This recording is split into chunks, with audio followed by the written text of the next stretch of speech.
This is the 2-2 Jamboard practice assignment on solving one-step inequalities using addition and subtraction. So for number 1, right now we're adding 14 to the variable. So to solve, we want to subtract 14.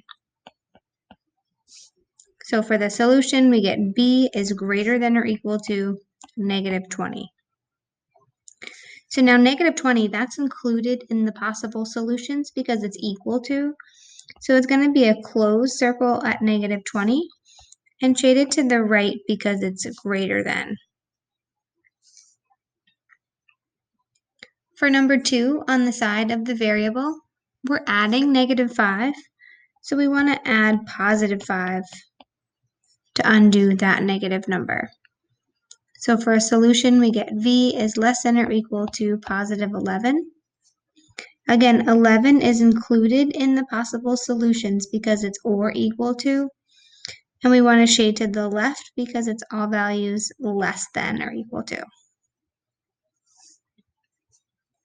For number 3, x minus negative 13, remember when we subtract a negative, that's the same as adding a positive.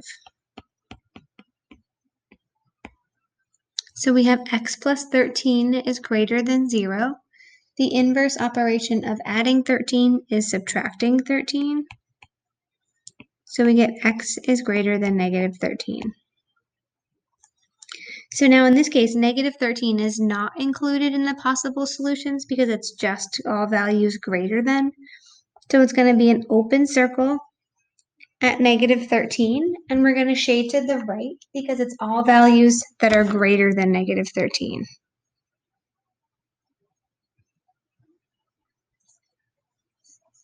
For number 4, x minus 3/10 is less than 1 7/10. We're subtracting 3/10, so we want to add 3/10. Now 7/10 plus 3/10, that's 10/10, which is equal to 1, and 1 plus 1 is 2. So we have x is less than 2. Now 2 is not included in the possible solutions because it's just all values less than.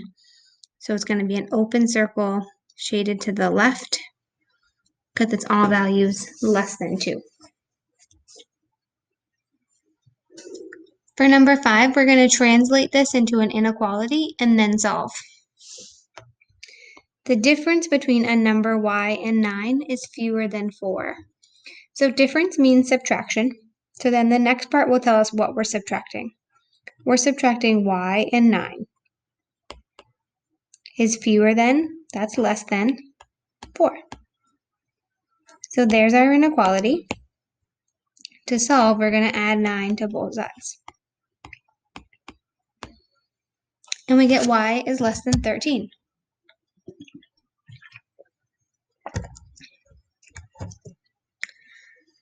For number 6, a wall outlet overloads at 1800 watts of electricity. You plug a microwave oven that uses 1100 watts of electricity into the outlet. How many watts can you add to the outlet without overloading? So it overloads at 1800, and we don't want it to overload. So let's think about it. The total watts, some inequality symbol, and we're comparing that to the overload amount. So we want the total watts. We want it to be less than the amount that makes it overload because we don't want it to overload. So we're going to use the less than inequality symbol.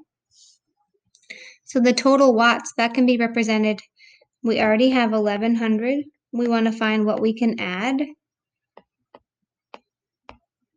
so that it's less than 1800.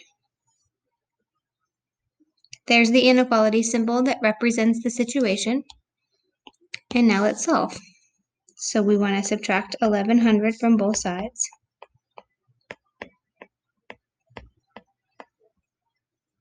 So we can add anything less than 700 watts. That's it for the 2-2 Jamboard practice assignment on solving one-step inequalities using addition and subtraction.